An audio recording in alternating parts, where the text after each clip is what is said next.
A ver, tenemos que hacer una cronología bíblica. El primero que vimos fue Abel, muy bien. El segundo, Enoch, muy bien. El tercero, Noé, muy bien. El cuarto, Abraham. El quinto, sexto y séptimo, Isaac, Jacob y José. Y hoy vamos a compartir acerca de Moisés. Muy bien. Abramos nuestras Biblias en Hebreos capítulo 11, versos 23 al 29. Dice así la palabra del Señor. Por la fe, Moisés, cuando nació, fue escondido por sus padres por 3 meses, porque le vieron un niño hermoso y no temieron el decreto del rey. Por la fe, Moisés, hecho ya grande, rehusó llamarse hijo de la hija de Faraón, escogiendo antes ser maltratado con el pueblo de Dios que gozar de los deleites temporales del pecado, teniendo por mayores riquezas el vituperio de Cristo que los tesoros de los egipcios, porque tenía puesta la mirada en el galardón.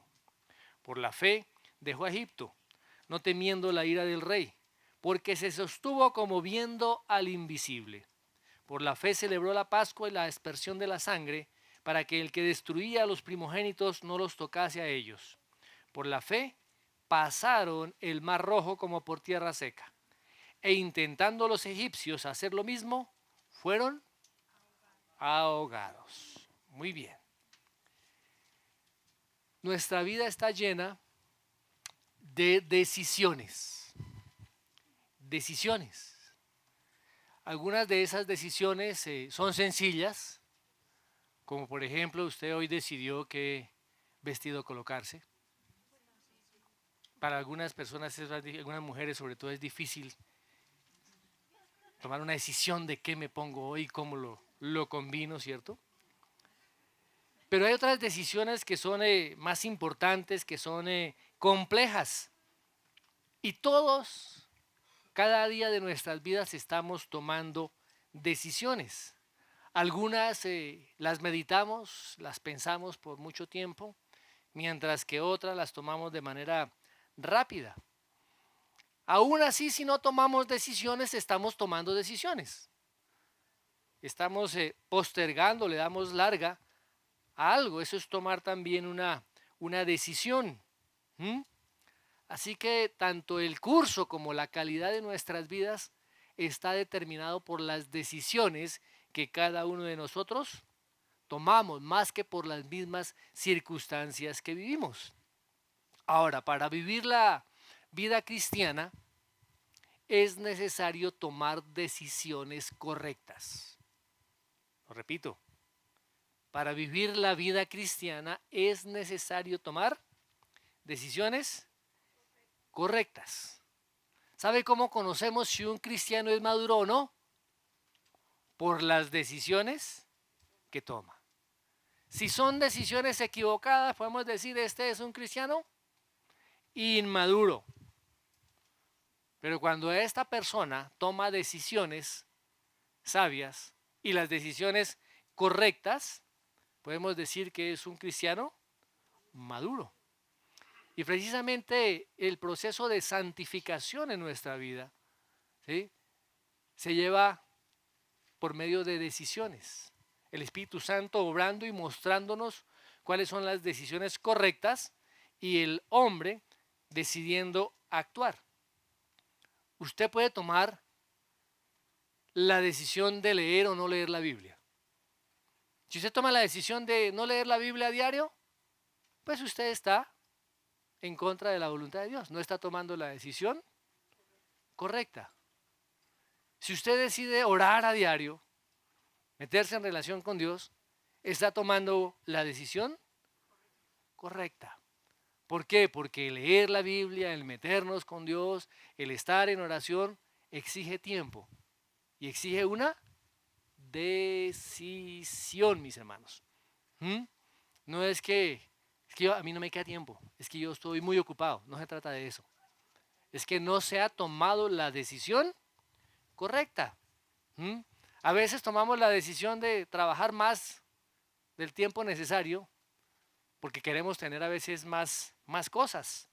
¿Mm? A veces tenemos que decidir entre tener más dinero haciendo negocios que no son muy legales, lícitos, a tener menos dinero.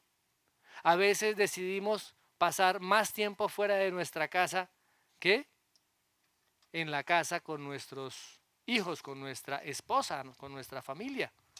O sea que todo lo que nosotros hacemos está exigiendo una decisión.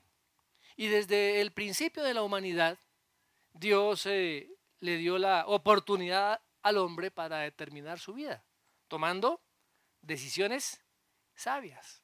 Y a Adán, el primer hombre, se le dio la capacidad para escoger, para tomar decisiones. ¿Y saben qué hizo Adán? Tomó la decisión equivocada. Adán tomó la decisión equivocada.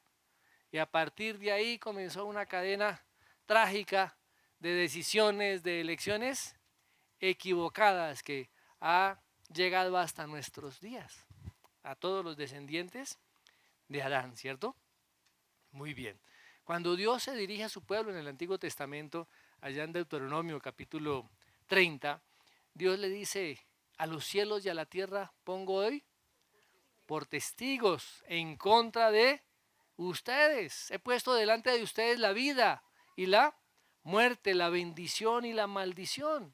Y el Señor dice: te aconsejo, escoge pues la vida para que tú vivas y de igual manera tu descendencia. Eso está ya en Deuteronomio capítulo 30, verso 19. También Josué, cuando se encontraban allí en Siquem, exhorta al pueblo y le dice: escojan a quién van a servir. Escojan a quién van a servir. Estaba instando al pueblo a que tomara una decisión. También el profeta Elías, recuerdan cuando el profeta estaba allí en el monte Carmelo, estaba frente a un grupo de israelitas, el pueblo de Israel, un poco de gente indecisa. Y él les dice: bueno, ¿hasta cuándo ustedes van a seguir indecisos? Si el Dios verdadero es el Señor, es Jehová, pues síganlo. Pero si ustedes creen que es Baal, pues sigan a Baal. Pero tomen una decisión, mis amados. ¿Qué tipo de decisiones estamos tomando nosotros? Las decisiones correctas se basan sobre una fe correcta. Y con el tiempo nosotros vemos cuáles son las consecuencias de esas decisiones. Uno de los engaños que Satanás pone delante de las personas es que muestra un camino atractivo, ¿cierto? Un camino chévere, un camino de placer, un camino de deleite. Y muestra el camino de Dios como si fuera un camino difícil, un camino poco disfrutable, aburrido, ¿cierto? Pero nosotros, cuando conocemos la voluntad de Dios y tomamos la decisión correcta haciendo la voluntad de Dios, estamos precisamente ejerciendo nuestra fe. Y cuando vienen las presiones externas, la palabra ya habla ya en Efesios, el apóstol Pablo le dice a los efesios: usen el escudo de la fe con el cual pueden apagar todos los dardos del maligno. Podemos evitar, enfrentar tanto las tentaciones como las seducciones de Satanás. Ahora, lo opuesto a seguir el camino de Dios, ¿qué es? El camino de Satanás, ¿sí? No creer en Dios es creer en Satanás. Cuando nosotros pecamos y creemos en Satanás, creemos que su camino es mejor que el camino de Dios. Le estamos creyendo al padre de la mentira, del engaño, por encima de creerle al padre de la verdad. Ahora, Moisés vivió una buena parte de su vida, sus primeros 40 años en Egipto, ¿cierto?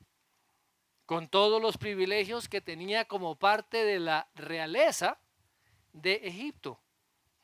todo el sistema de rituales, todo el sistema de mandamientos. Pero después del monte Sinaí, incluso desde el momento en que fue llamado desde la zarza, Moisés comenzó a vivir por la fe y no por las obras, ¿sí? Una de las personas más importantes después del Señor Jesucristo es Moisés en cuanto a las decisiones que Moisés tomó, las decisiones correctas, ¿m? Las decisiones correctas para agradar a Dios. Acordémonos que en la mente judía siempre estaba asociado Moisés y la ley. ¿Se acuerda que se llama la ley? La ley mosaica. Pero cuando nosotros vemos la escritura, mis amados, vemos que el camino de Dios siempre ha sido el camino de la fe. ¿Me le quitaron el sonido? Que no me escucho. Bueno, el camino de la fe. Y la vida de Moisés precisamente ilustra todas estas decisiones negativas y decisiones positivas que él tomó. Y vamos a ver básicamente siete decisiones que él tomó con base en su fe. Miremos el versículo 23, Hebreos 11, 23. Dice, por la fe Moisés cuando nació, fue escondido por sus padres por 3 meses porque le vieron niño hermoso y no temieron el decreto del rey. Recuerdan que esta mañana leímos el primero y parte del segundo capítulo de Éxodo para los que llegaron temprano. ¿Qué hizo el faraón? El faraón mandó matar a todos los niños varones que nacieran de los hebreos. ¿Por qué? Porque estaban aumentando tanto, estaban creciendo tanto, que era un pueblo más numeroso y más poderoso que el mismo pueblo de Egipto, y promulgó un edicto en el cual todos los niños varones que nacieran debían morir, ¿cierto? Porque las parteras, temiendo a Dios, no obedecieron el mandato previo que les había dado de que debían matar y sacrificar a todo niño varón que naciera. Y posteriormente, entonces, él a todos los niños que ya habían nacido los mandó a ahogar en el río Nilo. Muy bien. Pero una parejita, ¿se acuerdan de Aram y Jocabed? Aram, el padre de Moisés, y Jocabed, su mamá. Escondieron, dice la palabra, que escondieron al niño por 3 meses y luego lo pusieron allí en una canasta calafateada, una canasta impermeable, la pusieron en el Nilo, cerca donde se bañaba la hija del faraón. Y allí cerca estaba la hermana de Moisés. ¿Recuerdan cómo se llamaba? María o Miriam, ¿cierto? Y ella estaba mirando a ver qué pasaba con esa canasta donde iba allí el niño. Y cuando la princesa vio esa canasta, mandó que le trajeran el niño y ella se congració con ese niño tan hermoso y lo quiso guardar como su propio hijo. Entonces María, que estaba ahí cerca, le dijo, yo conozco una persona que lo puede amamantar, que pueda ser su nodriza. Y llama a la mamá, a Jocabed, quien lo estuvo criando y quien lo estuvo amamantando. Muy bien, hasta ahí estamos claros, todos conocemos la historia de Moisés, ¿cierto? Muy bien. Y dice la palabra aquí que los padres de Moisés, Aram y Jocabed, no temieron el decreto del rey. O sea que ellos ignoraron las presiones del mundo exterior, las amenazas. Hay personas, la mayoría de las personas, que nos enfrentamos a esas circunstancias. Presiones del mundo para hacer lo que no conviene. Y ahí tenemos que nosotros tomar una decisión. O escogemos entre el camino de Dios, el camino divino, o escogemos entre las presiones del mundo, las decisiones que nos llevan a la muerte. ¿Recuerdan que cuando Esteban estaba allí dando su testimonio frente al Sanedrín, él dice que Moisés era un niño hermoso? Veamos lo que dice allí Hechos 7:20. Hechos 7:20. Dice, y fue por ese tiempo que Moisés nació. Era hermoso a la vista de ¿quién? Era hermoso a la vista de Dios y fue criado por 3 meses en la casa de su padre. O sea que Moisés no solamente es hermoso o era hermoso para sus propios padres, sino que la palabra dice que Moisés también era hermoso para Dios. ¿Mm? O sea, había como un afecto especial de Dios por ese niño. ¿Mm? Y de alguna manera los padres eran también conscientes de ese interés especial de Dios por ese niño. ¿Por qué? Por la fe puesta en Dios. Y por esa fe lo escondieron, dice, por 3 meses. Complicado esconder un niño tan pequeño, ¿cierto? Porque cuando llora, lo escuchan en la casa y en todo el vecindario. ¿Mm? Pero protegieron a ese bebé para que el propósito de Dios se cumpliera. ¿Sí? Y el propósito también de ellos. Dios tenía un propósito con esos padres de Moisés. Y ellos estuvieron dispuestos a arriesgar sus propias vidas, escogiendo el camino de Dios. Escogieron el camino de Dios. Su decisión fue clara: salvar al niño, sin importar las consecuencias que se pudieran dar. ¿Mm? ¿Hasta ahí estamos claros? Muy bien.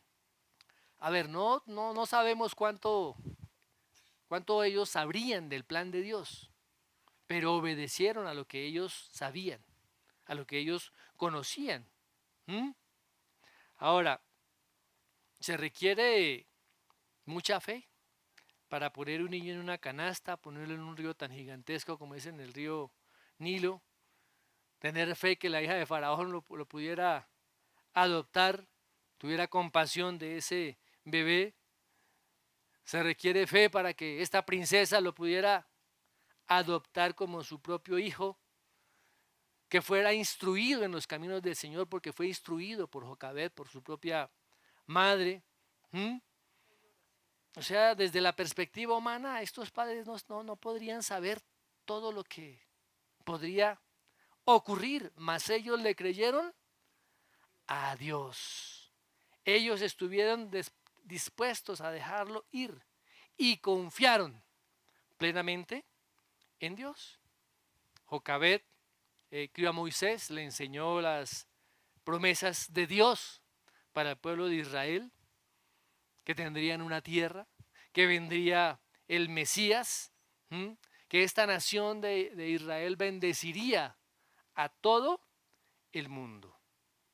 Esa promesa que Dios había dado a Abraham ahora fue también comunicada a Moisés. Esa promesa de un libertador, esa promesa de la simiente que vendría a liberar también al pueblo.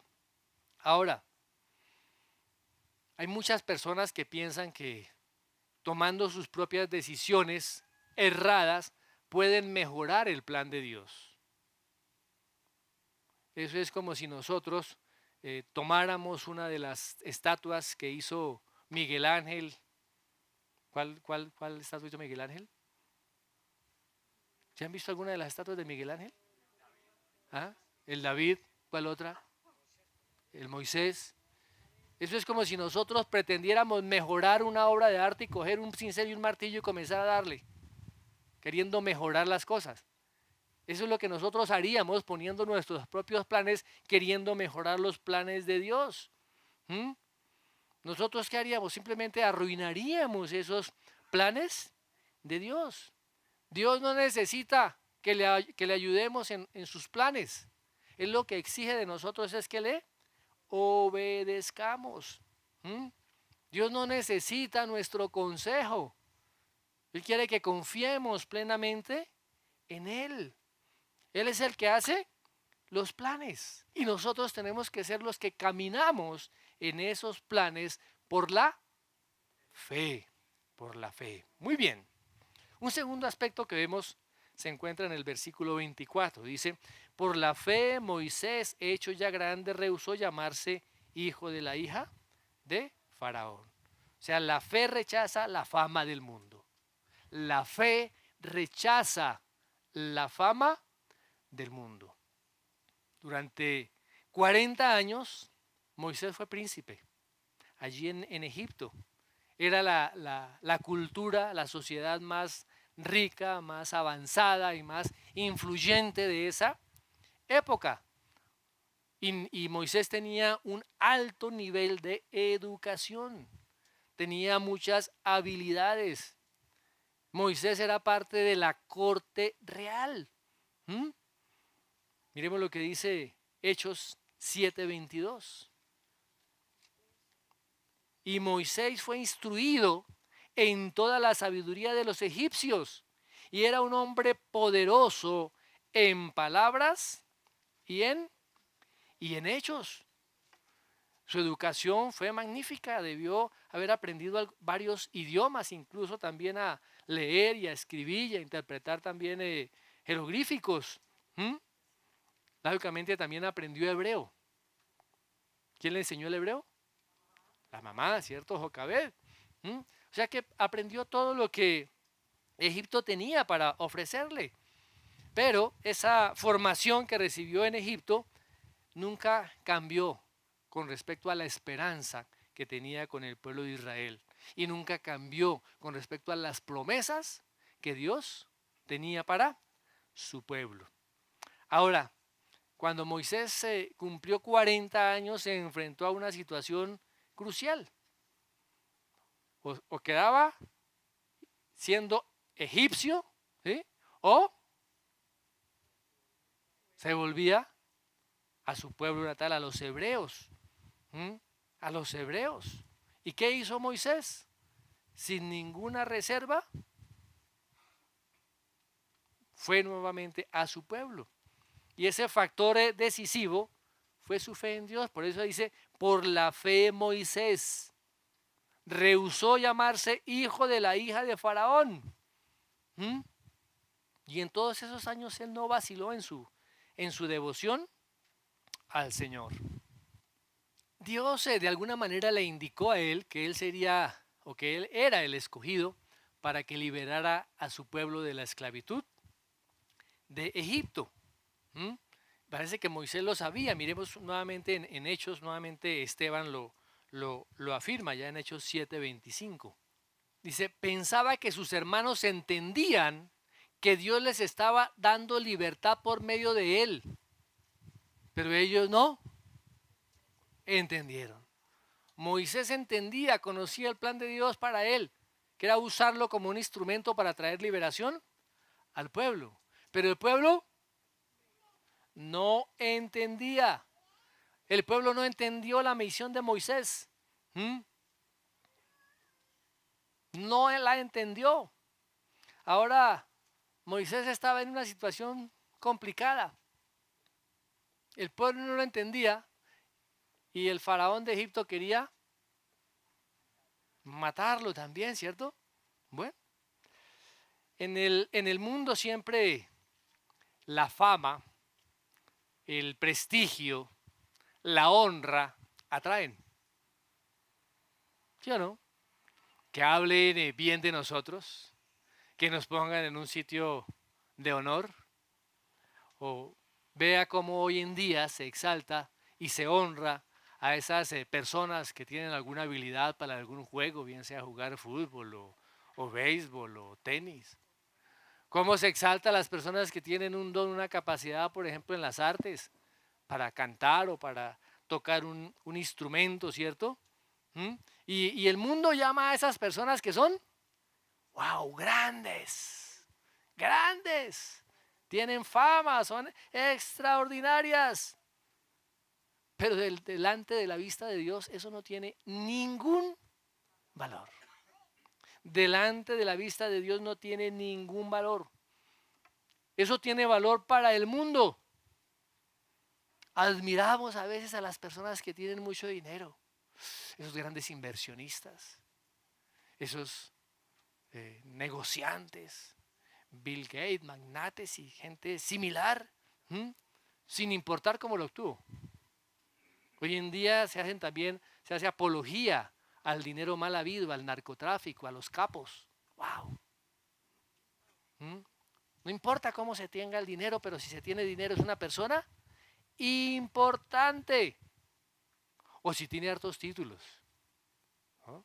Si tiene título universitario, si tiene posgrado, si tiene especialización, si tiene diplomado y hace unas cuantas maestrías. ¡Wow! Eso es lo que el mundo exalta. El poder humano, el éxito humano. Y Moisés tenía la mayoría de estas cosas.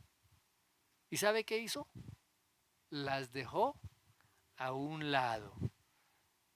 De tal manera que desde el punto de vista del mundo, Moisés estaba sacrificando todo.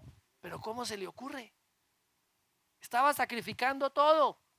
¿Por qué? ¿Por nada? ¿Qué le estaban ofreciendo a Moisés? Nada, nada, mis hermanos. Pero desde el punto de vista espiritual, estaba sacrificando nada por todo. ¿Ven la diferencia?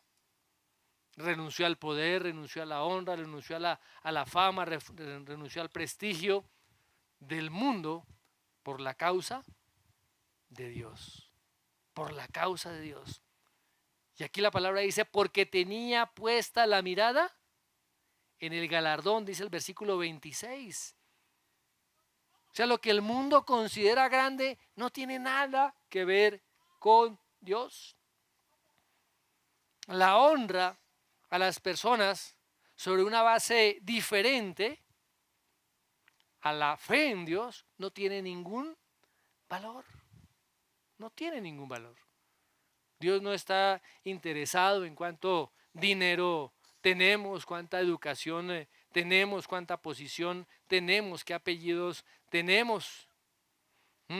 Esas no son las cosas que a Dios le interesan de nosotros. Ojo, esas no son las cosas que a Dios le interesan de nosotros. El Señor Jesucristo precisamente habla de un hombre que fue el más grande de todos, más grande que todos los faraones, más grande que Noé, más grande que Abraham, más grande que David, que Isaac, más grande que Elías, más grande que cualquier persona que haya vivido en el Antiguo Testamento.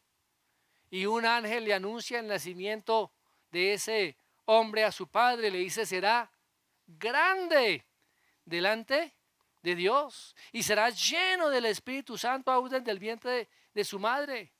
Dice, y hará que muchos de los hijos de Israel se conviertan al Señor, Dios de ellos. Eso está ahí en Lucas capítulo 1, versos 15 y 16.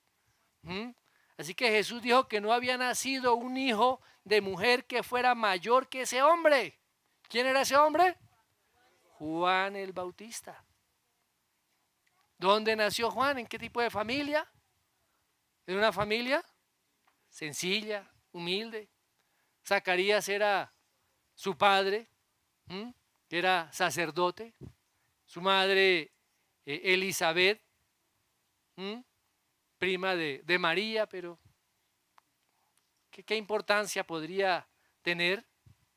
Juan posiblemente no tuvo mucha educación.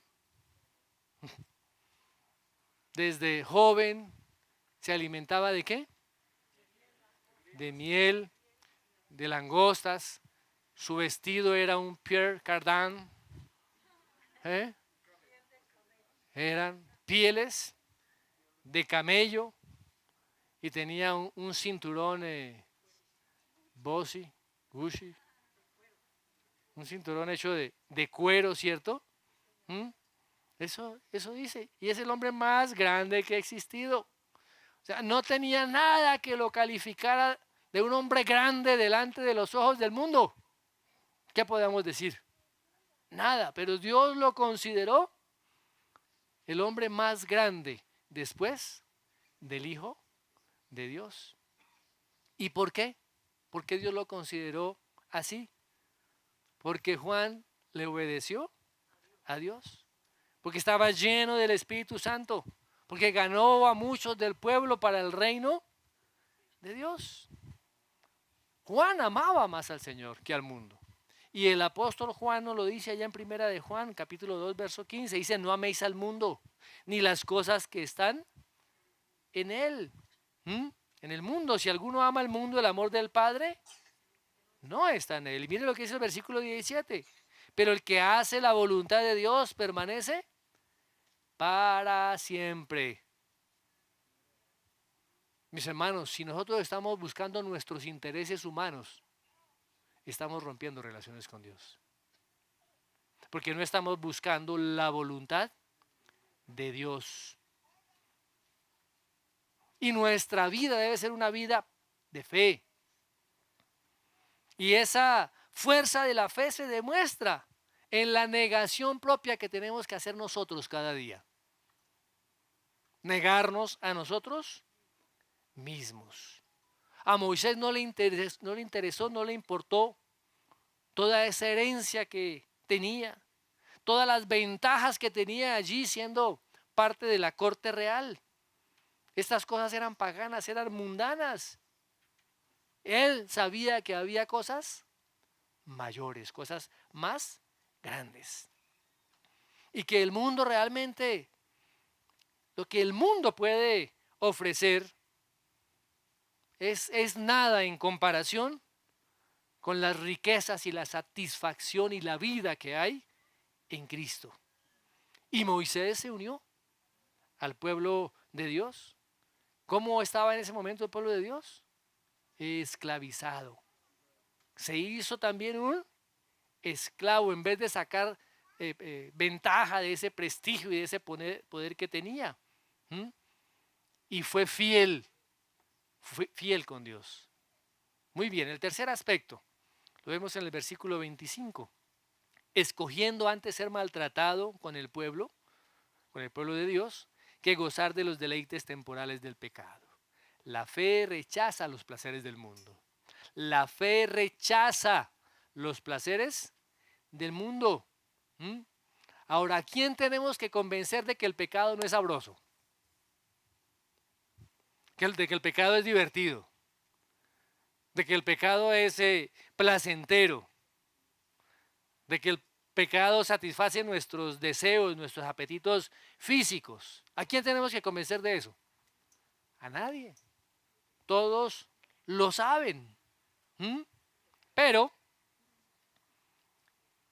el pecado tiene dos características, que es malo y es temporal.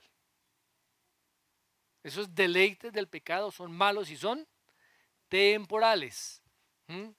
Y tarde o temprano, eso es pasajero, eso se desvanece. El pecado, mis hermanos, es engañoso. Y esos placeres del pecado son fugaces. Yo creo que a veces nos hemos hecho algunas preguntas, tales como, bueno, ¿por qué los incrédulos, esas personas que están en el mundo, esas personas que son inmorales, esas personas que son delincuentes, parecen estar bien, oiga?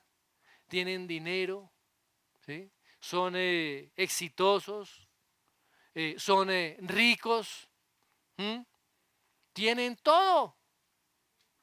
¿Por qué tienen todo? Mientras que los hijos de Dios muchas veces tienen que pasar necesidad. Muchos son pobres. Esa misma inquietud la tuvo Job. Job le pregunta ahí al Señor en el capítulo 21, versos 7 al 9. Miremos lo que dice. ¿Por qué viven los impíos y se envejecen y aún crecen en riquezas? Su descendencia se robustece a su vista y sus renuevos están delante de sus ojos. Sus casas están a salvo de temor, ni viene azote de Dios sobre ellos. Wow. Oiga, pero si a ellos les va bien, ¿cierto? Les va bien. Y después Job dice, mire cómo prosperan sus ganados. Están sanos, están felices. Sus hijos son prosperados. Ellos viven despreocupados y celebrando. ¿Mm? Dice que pasan sus días en prosperidad y le dicen a Dios, apártate, porque no queremos el conocimiento de tus caminos. ¿Quién es el Todopoderoso para que le sirvamos? ¿Y de qué nos aprovechará que oremos a Él? Versículos 10 al 15 de Job 21. Pero Job no solamente se hizo esa pregunta, también algunos profetas, por ejemplo Jeremías. Jeremías dice, ¿por qué es prosperado el camino de los impíos y tienen bien todos los que se portan deslealmente? Jeremías 12:1. Otro hombre, el salmista también pregunta, he aquí estos impíos sin ser turbados de mundo, alcanzaron riquezas. Verdaderamente en vano he limpiado mi corazón y lavado mis manos en inocencia, dice el Salmo 73, 12 y 13. Se estaban preguntando, oiga, ¿por qué son malos y ricos? Y yo soy puro, limpio, pero pobre. ¿No se han hecho ustedes a veces esa pregunta? Pero Job responde a esa pregunta. Miremos lo que dice Job 21:13. Dice, en paz descienden al Seol. O sea, mueren y todo termina, excepto por una cosa, por el juicio de Dios que viene. Se las arreglan para vivir felices en medio de el pecado.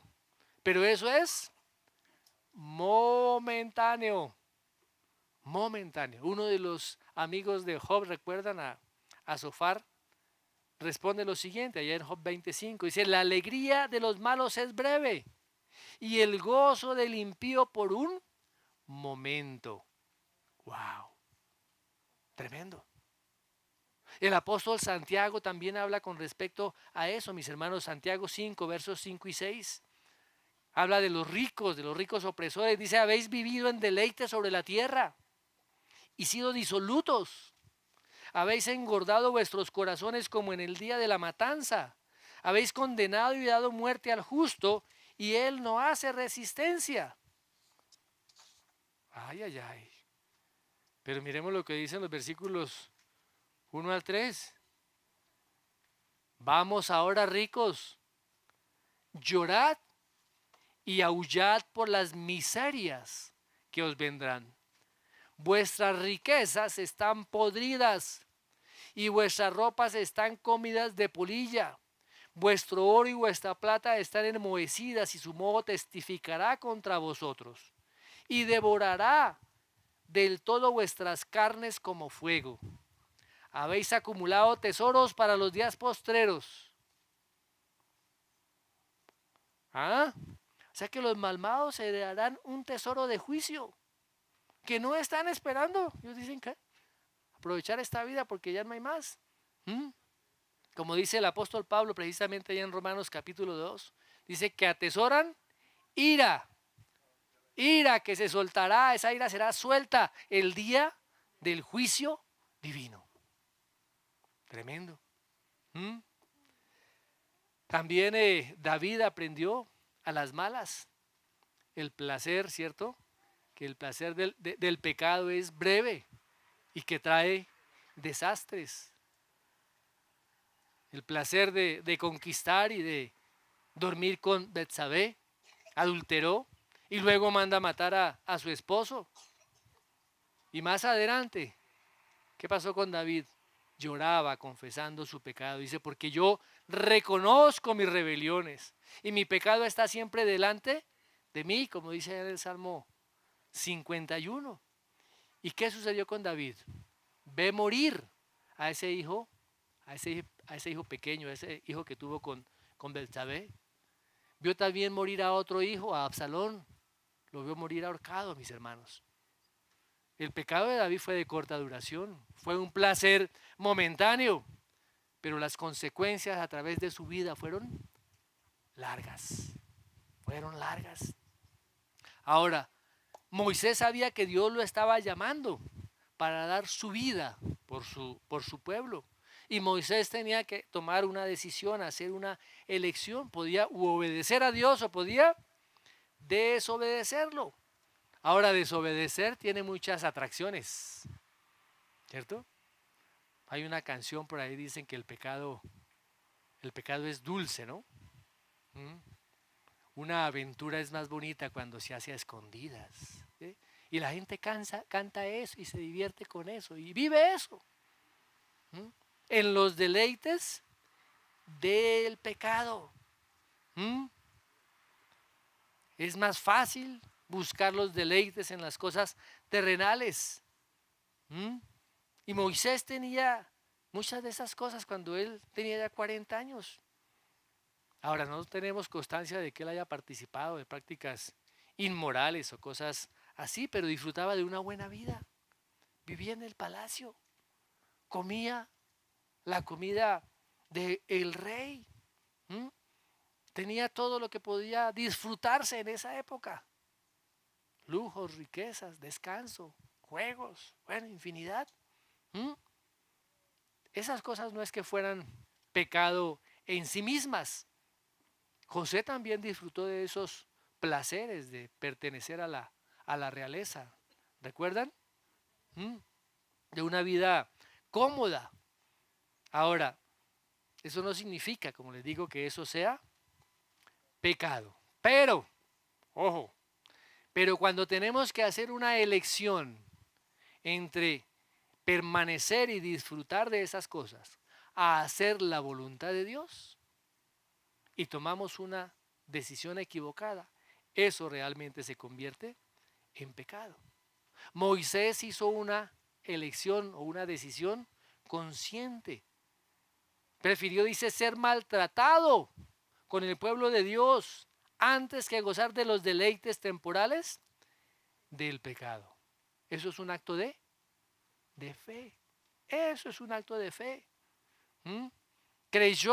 Le creyó a Dios y creyó que lo que terminaría o el final de todo sería mucho mejor de lo que él tenía ahora. La obediencia no siempre es fácil, ¿cierto, niños? La obediencia no siempre es fácil. ¿Mm? Pero al final el pecado, la desobediencia va a ser muy dura. El castigo por la desobediencia va a ser más dura. ¿Mm? Ahora, el camino de Dios no solamente es para honrarlo a Él, mis amados hermanos. Los planes de Dios no solamente son para honrarlos a Él, sino que también son para nuestro propio bien. ¿Mm? Mientras que el camino de Satanás es para honrar a Satanás y para nuestro mal. Para nuestro mal. Muy bien, número 4, veamos el versículo 26. Teniendo por mayores riquezas el vituperio de Cristo que los tesoros de los egipcios, porque tenía puesta la mirada en el galardón. Moisés tenía todo. La fe rechaza la plenitud del mundo. La fe rechaza todo lo que el mundo le ofrece. Punto número 4. La fe rechaza todo lo que el mundo ofrece. Y Moisés lo tenía todo, viviendo allí en el palacio, comida, posesiones, dinero, más que suficiente. ¿Mm? Ustedes cuando han visto esas películas de historia y han encontrado esas tumbas de esos faraones, particularmente en la tumba de Tutankamón, que vivió unos 100 años después de Moisés, se ve la riqueza tan inmensa que tenía estos faraones, la riqueza que tenía Egipto. ¿Mm? Y Moisés tenía acceso a esa riqueza. Y posiblemente mucha de esa riqueza le pertenecía también a Moisés. ¿Mm? O sea, todo lo que el mundo estima para Dios no tiene ningún valor.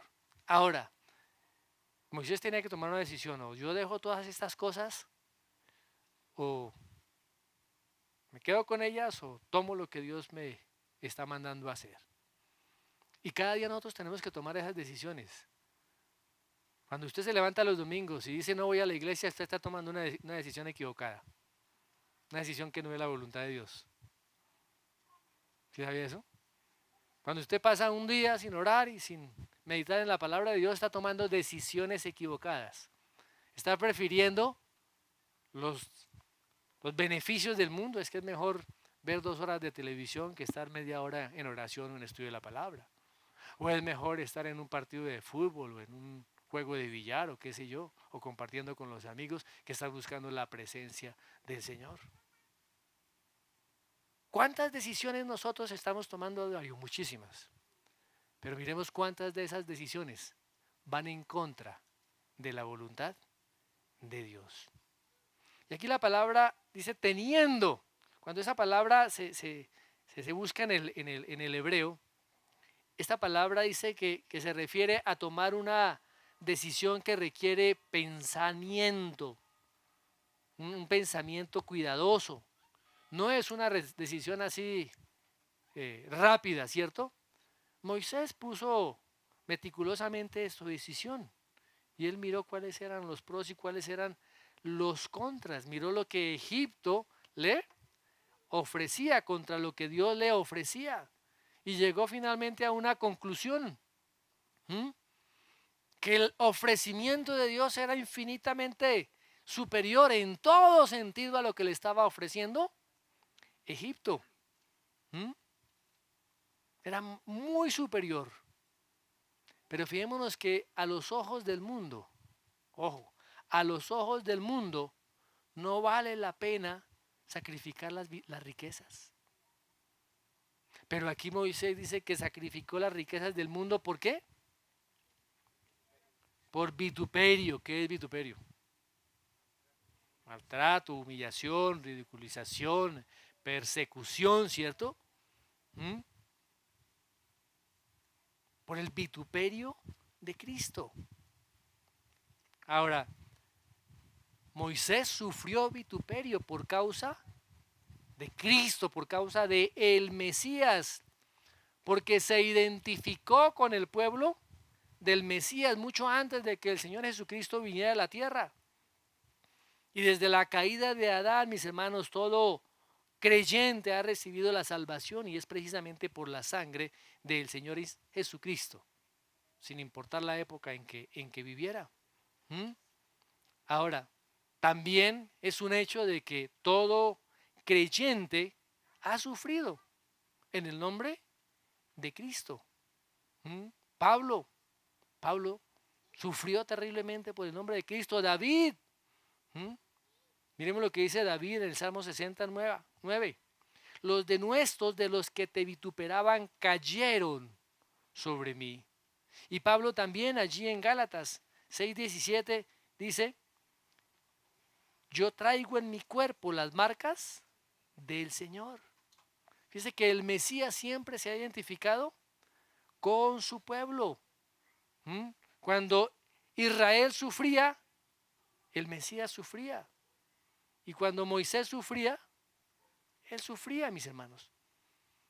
O sea, el Mesías sufría las aflicciones que sufría el pueblo de Dios. Bueno, ahora, como cristianos, cada uno de nosotros debería cargar ese vituperio. Eso no nos gusta, ¿cierto? Porque es mejor que le digan, hermano, va a ser bendecido, va a ser prosperado, va a tener todo, hermano, va a estar de cabeza y no de cola. ¿Sí? Primero lo que dice Hebreos 13:3. Dice, salgamos pues a él fuera del campamento llevando su vituperio.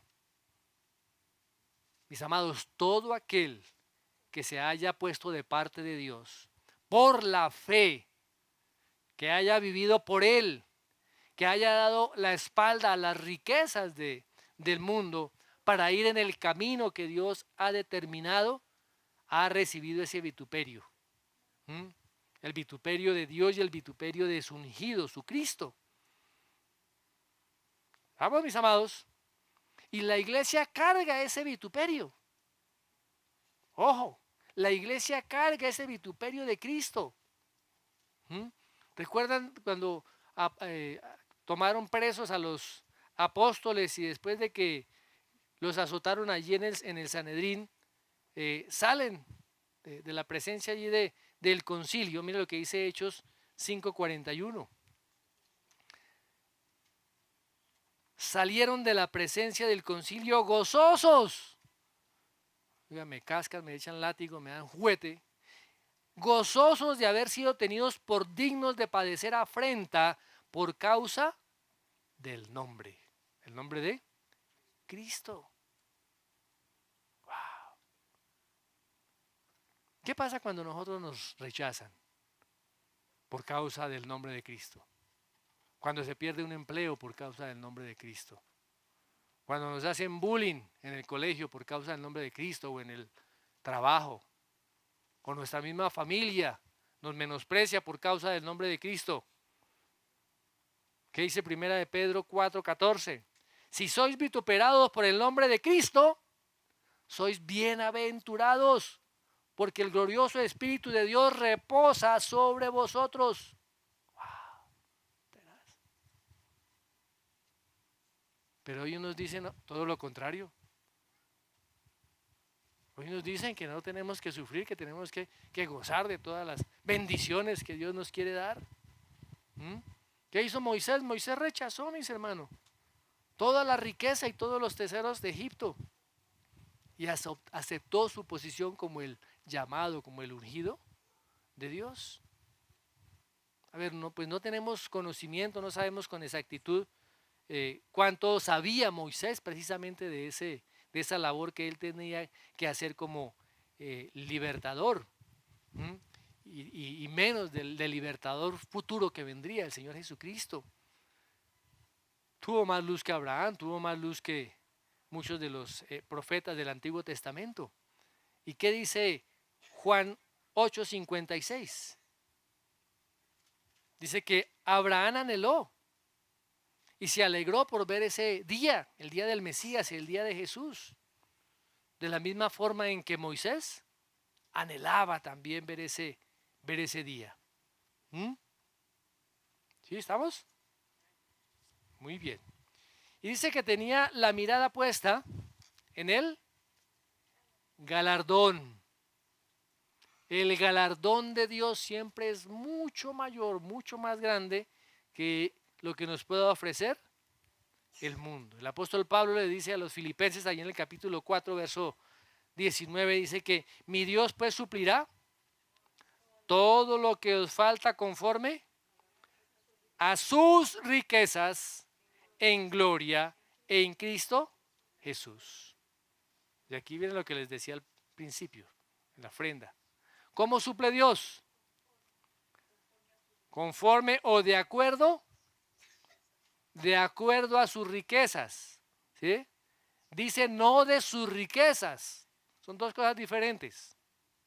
Una cosa es de acuerdo a sus riquezas y otra cosa es de sus riquezas.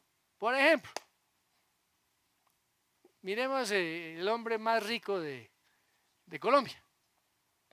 El hombre más rico de Colombia puede dar una ayuda a una persona que está en necesidad, ¿cierto? Digamos, le dio 1.000.000 de pesos para suplir sus necesidades. Esa persona le está dando de sus riquezas. De sus riquezas. Pero si a esta persona, este millonario, le da 1.000.000.000 de pesos a esa otra persona, le está dando de acuerdo o conforme a su riqueza. ¿Sí vemos la diferencia? Y fíjense que la palabra dice que Dios nos suple de acuerdo o conforme a sus riquezas. El Salmo 36:16 dice, mejor es lo poco del justo que las riquezas de muchos pecadores. Moisés vio, mis amados, que lo que vendría, el galardón y el premio, sería así conforme o de acuerdo a las riquezas de Dios en Cristo Jesús. Ahora, No es que sea pecado ser rico. No es pecado ser rico. Pero el querer hacerse rico sí es pecado. Bueno, pastor, pero ¿cómo es eso? Barájenosla más despacio. ¿Mm? Ahora, si nosotros trabajamos con diligencia, somos nosotros honrados, lo que hacemos y lo hacemos para la gloria de Dios, ¿sí? Y en el proceso, en todo ese proceso, Dios nos enriquece, Dios nos prospera, pues gloria a Dios. ¿Mm? Pero nuestra mente no está en hacernos ricos, en cómo tengo más, ¿sí? En cómo consigo otras cosas. Si ya tengo casa, entonces voy a conseguir otras porque necesito hacer una provisión. ¿Recuerdan allá la parábola que el Señor Jesús menciona de ese hombre rico que tenía muchos terrenos, muchas riquezas y sembró y tuvo una cosecha abundante y ya los graneros no tenía espacio para almacenar tanta cosecha y dice, voy a aumentar el tamaño de mis graneros, voy a hacer graneros nuevos y le voy a decir a mi alma, gózate, deleítate, porque tengo aquí para muchos años. Dios dice, necio, esta noche vienen por tu alma. Entonces fijémonos que la raíz, como dice allá el apóstol Pablo a Timoteo, la raíz de todos los males, ¿cuál es? No, el dinero no. El dinero no. El amor. El amor, el dinero. Dice ya 1 Timoteo 6. Dice la palabra, porque la raíz de todos los males es el amor al dinero, el cual codiciando algunos se extraviaron de la fe y fueron traspasados de muchos dolores. Mas tú, oh hombre de Dios, huye de estas cosas y sigue la justicia, la piedad, la fe, el amor, la paciencia y la mansedumbre. Ahora, si Dios nos hace ricos en el camino, qué bueno, maravilloso, ¿cierto? Nos alegramos y nos gozamos. Pero si en su sabiduría nos mantiene pobres, pues también maravilloso y nos gozamos. Es que nuestro gozo depende de lo que tenemos en nuestro bolsillo o de lo que tengamos en el banco. ¿Mm? Para nada. Para nada. Mientras estemos en la voluntad de Dios, sea que tengamos o sea que no tengamos, estaremos gozosos. Y Moisés precisamente tomó esa determinación de dejar todo lo que él tenía, porque eso estaba interfiriendo con su obediencia a Dios. Todo eso que tenía allí en la corte era un obstáculo para poder servirle a Dios. Y Moisés esperaría los galardones eternos, eternos. Muy bien. Un ejemplo que me gustó, lo encontramos en el libro El Mercader de Venecia. ¿Cuántos lo han leído aquí? El Mercader de Venecia. Uy, me alegra que todos eso lo hayan leído. El Mercader de Venecia se narra la historia de Porcia. Porcia, no vayan a, si quieren ponerle nombre a una de sus hijas, pues así. Porcia. ¿No? Si no encuentran otro nombre mejor, pues Porcia. Era una heredera, era hermosa, era rica. Es la heroína precisamente de este relato, de este libro. Y el padre determinó escoger el marido para ella haciendo una prueba. Y el que escogiera el cofre correcto sería el esposo de Porcia. El primer cofre era un cofre que estaba hecho de oro y tenía una inscripción que decía: quien me escoja habrá de obtener lo que muchos hombres desean. Quien me escoja habrá de obtener lo que muchos hombres desean. Y en el interior de ese cofre había una calavera. El segundo cofre era de plata y tenía una inscripción. Decía, quien me escoja obtendrá tanto como merezca. Y dentro de ese cofre tenía la imagen de un bobo. Ajá, un bobo, sí, un bobo. Y el tercer cofre era un cofre que estaba hecho de plomo, de plomo. Y tenía la siguiente inscripción. Ahí tenía, bueno, el primero la inscripción. Quien me escoja debe dar y arriesgar todo lo que tiene. Quien me escoja deberá dar todo y arriesgar todo lo que tiene. Y dentro tenía la foto de Porcia. Todos los pretendientes, excepto Basanio, escogieron uno de los dos primeros, o el de oro o el de plata. Pero Basanio escogió el de plomo y obtuvo la mano de Porcia porque estuvo dispuesto a entregar, a dar todo lo que tenía por la mujer que amaba. Y esa es la actitud, mis amados hermanos, que debe tener todo cristiano con Cristo. Estar dispuestos a entregar todo, estar dispuestos a olvidar todo, estar dispuestos a arriesgarlo todo, todo lo que tenemos por hacer la voluntad de Dios.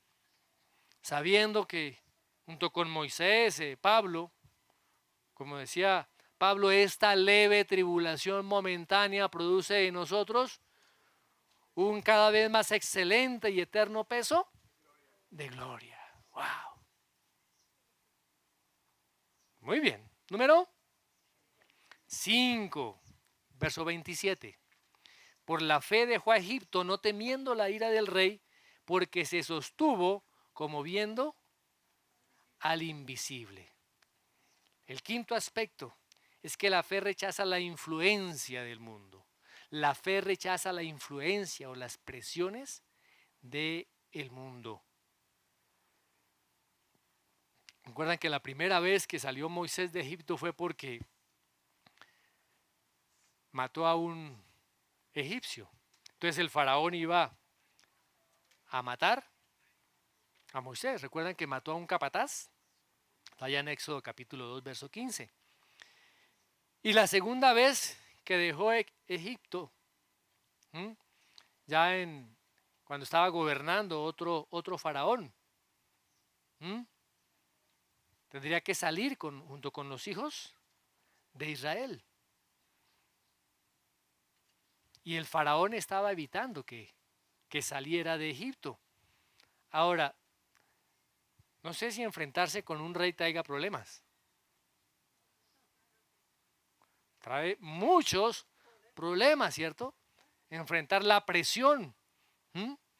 Por un lado tenía la presión de conservar su buen nombre, su prestigio, el placer y todas las cosas que ya hemos dicho. Y la perspectiva de vivir en el desierto. Salir al desierto, después de vivir en toda la opulencia, tener que salir a vivir en el desierto. Sin saber cómo le iría. Y huyó, tuvo que huir. Él no sabía, no tenía ni idea de que se iba a casar con una pastora de ovejas, y que estaría cuidando por muchos años. ¿Cuántos años? 40 años cuidando las ovejas del suegro. Las ovejas del suegro. ¿Se imaginan ustedes eso? O sea que la vida en el desierto no podía tener ni comparación con lo que él vivía allí en el desierto. Pero el mayor temor de Moisés, ¿sí?, que podría él experimentar, era la ira del rey, como dice ahí en ese verso 27. Pero dice que Moisés no temió la ira del rey. ¿Mm? ¿Con cuántos temores nos podemos enfrentar a diario como cristianos, mis hermanos? Y Satanás sabe que el temor es una de las armas más eficaces, una de las armas más usadas. Nos atemorizan de que la gente piense mal de nosotros. ¡Wow! ¿Cierto? Tenemos temor de que podamos perder el trabajo, temor de perder nuestro buen nombre. Nos atemoriza a veces la crítica. Nos atemoriza lo que las otras personas piensan. ¿Mm? Ahora, ¿que Moisés estuvo tentado a temer? Posiblemente sí, pero él tomó la decisión de no temer. Así que dejó Egipto. ¿Mm? Dejó Egipto. La traducción, la nueva traducción de la nueva versión internacional dice: por la fe Moisés, ya adulto, renunció. No dice dejó, sino renunció. O sea que hizo más que simplemente irse, sino que renunció a todo lo que Egipto representaba. Renunció de una manera permanente, completa. Recuerdan allí que en Lucas capítulo 5 también 3 hombres, Pedro, Santiago y Juan, dejando todo, dice la palabra, siguieron al Maestro, siguieron a Jesús. De igual manera también Moisés dejó todo para seguir al Señor, ya que el temor que Satanás hubiera podido infundirle no lo intimidó, no lo acobardó. ¿Mm? Había puesto su mano en el arado y no iba a mirar hacia atrás. Así como Daniel no tuvo temor ante las amenazas y los edictos del rey y se mantuvo firme. ¿Mm? Fijémonos que el temor sí obró en Abraham en varias ocasiones. Cuando se presentó ante el rey de Egipto, le dijo que era la hermana, la esposa. Y cuando se presentó también allí ante el rey de los filisteos, y también tuvo temor. ¿Sí? Tuvo temor. ¿Mm? Aarón tuvo miedo del pueblo, porque Moisés no bajaba, entonces tuvo que hacerle al pueblo un becerro de oro, mis hermanos. ¿Mm? Los 10 espías que fueron enviados a Canaán, 2 volvieron como a las noticias, y los otros 10, con un informe negativo, temeroso, causaron temor en el pueblo. ¿Mm? El ejército de Gedeón también tuvo miedo y dejó ir a 21,000 enemigos. ¡Wow! ¿Mm? Los discípulos del Señor se asustaron allá frente a la tormenta que estaban experimentando en el mar, y el Señor los reprendió. ¿Por qué? Por su falta de fe. El temor viene por la falta de fe, mis amados hermanos. Pedrito se asustó allá frente a la criada y negó al Señor. Se asustó de que lo criticaran, de que lo arrestaran, y negó a Jesús. ¿Cuántas veces? 3 veces, mis hermanos. ¿Mm? El temor es una presión muy, muy grande. ¿Mm? Y todos nos sentimos a veces tentados a doblegarnos ante el Señor cuando deberíamos estar firmes. ¿Mm? Creyendo en el Señor, creyendo en las promesas de Dios, con una fe verdadera. La fe verdadera no se dobla ante las presiones del mundo. No se dobla ante las presiones del mundo. Así que el temor no obró en Moisés, al menos cuando el Señor lo llamó en Egipto. Sabía que tenía un apoyo invisible. Invisible, estaba apoyado, dice, como viendo al invisible. Sabía que Dios lo sostendría, sabía que Dios era su fortaleza, que Dios lo recompensaría, sin importarle lo que tuviera que pasar o lo que tuviera que enfrentar. Así como dice el salmista ahí en el Salmo 27:1, el Señor es mi luz, el Señor es mi salvación. ¿A quién temeré? El Señor es el baluarte de mi vida. ¿Quién podrá amedrentarme? Wow. Ya la segunda vez cuando Moisés quiso salir nuevamente de Egipto llevando el pueblo de Israel con él, encontró la resistencia del faraón. Pero no solamente la resistencia del faraón, ahora encontró también la resistencia de su propio pueblo. El pueblo no creía eso, mis amados hermanos. Él lo entendió. La primera vez le creyeron a Moisés. Miremos lo que ya dice ya Éxodo 4:31. El pueblo creyó la primera vez cuando dice, y al oír que el Señor había visitado a los hijos de Israel y había visto su aflicción, se postraron y adoraron. ¿Mm? Y miremos lo que dice Éxodo 6:9. De esta manera habló Moisés a los hijos de Israel, pero ellos no escucharon a Moisés a causa del desaliento y de la dura servidumbre. Y miremos lo que dice el 14, capítulo 14, versos 11 y 12. Y dijeron a Moisés, ¿acaso no había sepulcros en Egipto para que nos sacaras a morir en el desierto? ¿Por qué nos has tratado de esta manera sacándonos de Egipto? ¿No es esto lo que te hablamos en Egipto diciendo, déjanos para que sirvamos a los egipcios, porque mejor nos hubiera sido servir a los egipcios que morir en este desierto? ¿Tenás? La oposición del faraón y la incredulidad, la opresión y la presión ahora de su propio pueblo. Pero Moisés se asustó. ¿Tuvo temor? No. Él siguió haciendo lo que tenía que hacer. ¿Por qué? Porque había puesto su mirada en el invisible. ¿Mm? ¿Qué pasa cuando nos amenazan? ¿Qué pasa cuando nos amenazan? ¿Tememos? ¿Nos asustamos? ¿Cedemos ante las presiones del mundo? ¿Tenemos que hacer lo que dicen los demás? ¿Eso para qué se reúnen tanto? ¿Eso para qué lee la Biblia? ¿Eso para qué?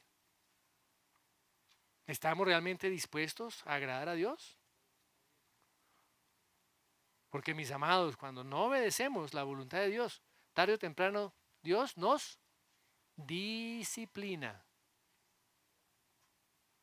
Ojo, Dios nos dice, ¿por qué? Porque Él nos ama. La fe, la verdadera fe, rechaza esa presión del mundo, sin importar de dónde venga. Muy bien, número 6. Miremos el verso 28. Por la fe celebró la Pascua y la aspersión de la sangre, para que el que destruía a los primogénitos no los tocase a ellos. Fíjese lo que la fe recibe, lo que la fe acepta. ¿Qué? La provisión de Dios. La fe acepta la provisión de Dios. Número 6. La fe acepta la provisión de Dios. Ese es el lado positivo, mis hermanos, de aquel que toma una decisión correcta. ¿Recuerdan cuál fue la 10ª plaga? La muerte de los primogénitos. Dios envió a los egipcios al ángel de la muerte para que tomara la vida de los primogénitos. Está ya en Éxodo capítulo 11, verso 5. Y Dios manda a celebrar la Pascua. Y en esa Pascua se rociaba la sangre de un cordero en los dinteles y en los postes de la puerta de las casas de los hebreos, para proteger a los israelitas de la plaga de la muerte. Ahora, la sangre no tenía en sí el poder para alejar al ángel de la muerte, pero rociarla era un mandato que Dios había ordenado, ¿cierto? Era un acto de fe y era un acto de obediencia. Y la sangre era simbólica o era un tipo del sacrificio del Señor Jesucristo, el cual conquistó, venció la muerte y con ella a todos los que creen en Él. ¿Mm? Muy bien. Ahora, Moisés obedeció. Era parte del plan de Dios. Fíjese que estos hombres van como cumpliendo una partecita del plan de Dios sin ver todo el panorama completo.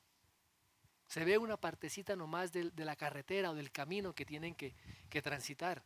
Es como cuando ustedes no se han visto en esas rectas, que cuando hay unas subidas, uno ve apenas el bordecito de la carretera y ahí no ve más. No se ve sino un poquito. Cuando llega ya a la cima, ahí sí ve toda la extensión de la carretera. Así eran estos hombres del Antiguo Testamento, apenas veían una partecita sin poder contemplar todo, pero lo creían por la fe, mis amados hermanos. ¿Mm? Ahora, Moisés aceptó esa provisión divina, esa provisión que venía de parte de Dios. Este era un tipo de la obra del Señor Jesucristo. Y él la aceptó y entendió que vendría más adelante el verdadero Cordero. Ahora, cuando un creyente, un cristiano, acepta a Jesucristo por la fe, está aceptando esa provisión divina para su salvación. ¿Quién es esa provisión divina para la salvación? El Señor Jesucristo. El Señor Jesucristo. Para el mundo parece que su salvación va a venir por las buenas obras, ¿no? Si yo soy buena gente, si yo hago obras de caridad, si yo no soy mal marido, si soy buen hijo, entonces me voy a salvar. Eso no sirve para nada. Dijimos que solamente la salvación viene por la fe en la obra del Señor Jesucristo. El profeta Isaías en el capítulo 64, verso 6, dice que todas nuestras obras justas son obras de inmundicia, son como obras de inmundicia delante de Dios, son como trapos de inmundicia. ¿Saben cuáles eran esos trapos de inmundicia en el Antiguo Testamento? Eran los trapos que utilizaban las mujeres cuando estaban en su periodo. ¿Mm? O sea que la fe acepta la justicia de Cristo, mis hermanos. Y esa fe es imputada, esa justicia, perdón, es imputada a nuestro favor por la fe. De tal manera que el camino de Dios es un camino de fe. El camino de Dios es un camino de fe. Muy bien. Y ya para terminar, número 7, verso 29, dice, por la fe pasaron el mar rojo como por tierra seca, e intentando los egipcios hacer lo mismo, fueron ahogados. La fe acepta, recibe la promesa de Dios o las promesas de Dios. Fíjense que no solamente recibe el plan de Dios, no solamente acepta la provisión de Dios, sino que también acepta las promesas de Dios. ¿Recuerdan cuando el pueblo de Israel sale y se encuentran allí frente al Mar Rojo? El faraón decide perseguir al pueblo hebreo. Y cuando estaban allí, frente a esa encrucijada, delante de sí un mar y detrás de ellos todo un ejército. ¿Qué dice el pueblo? Acabamos de leer allá en Éxodo 14:11.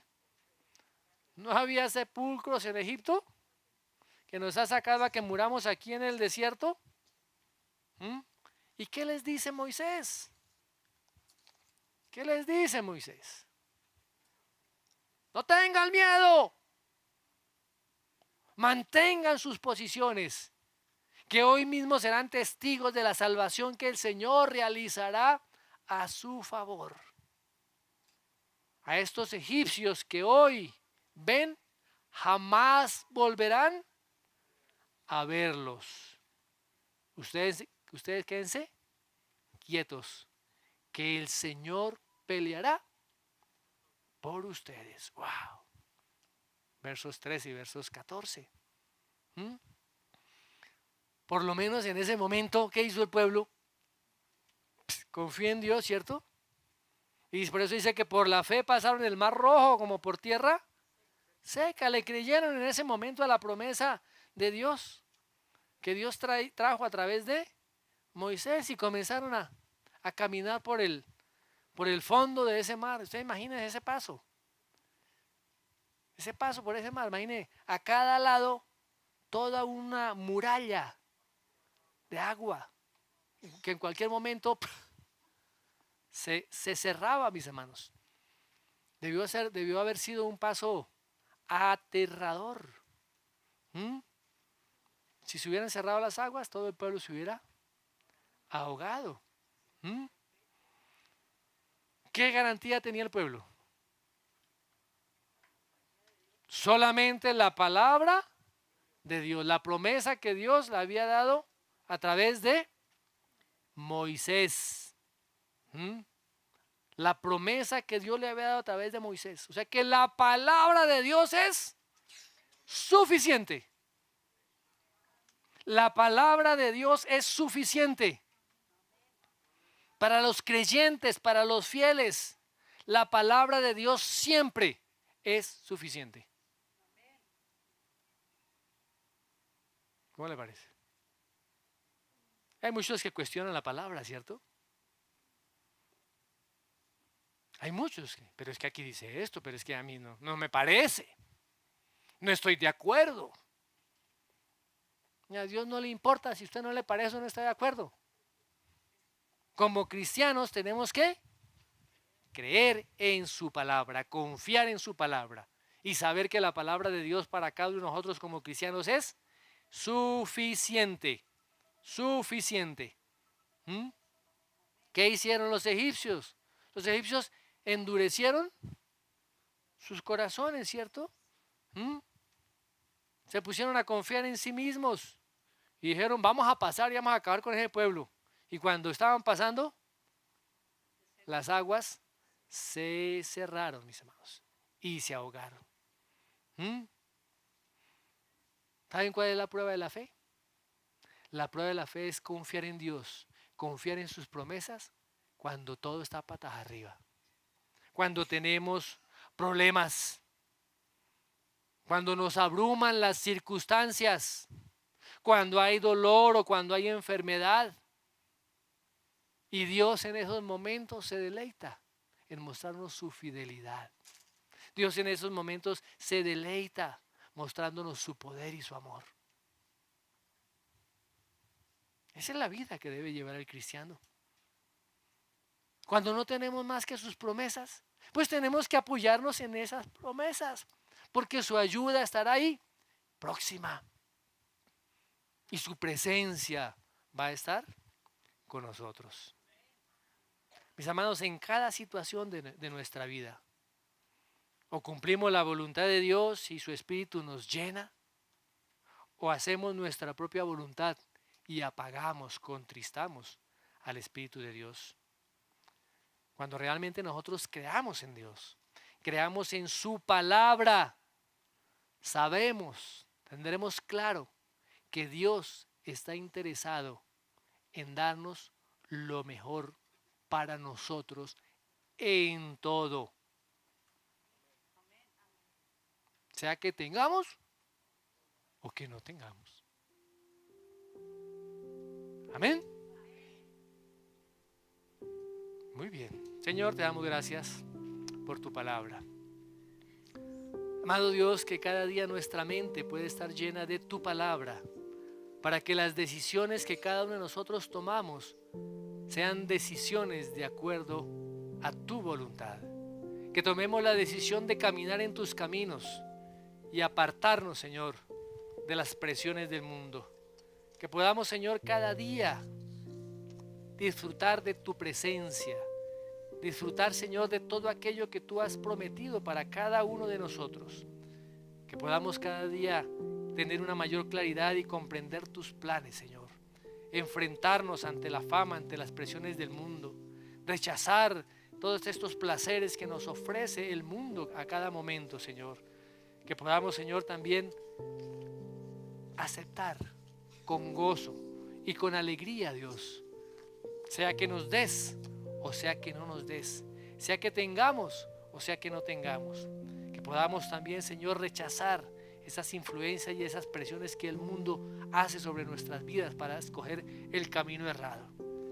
Que podamos cada día estar plenamente también confiados en que toda la provisión viene de ti, Señor. Toda la provisión y todas las bendiciones y las promesas que tú has declarado en tu palabra son sí y son amén en ti, Señor. Gracias, Dios, danos luz y entendimiento para que tu iglesia, Señor, pueda crecer en este conocimiento tuyo y que cada día podamos crecer más y más en fe. Gracias, Dios, en el nombre de Jesús. Amén y amén.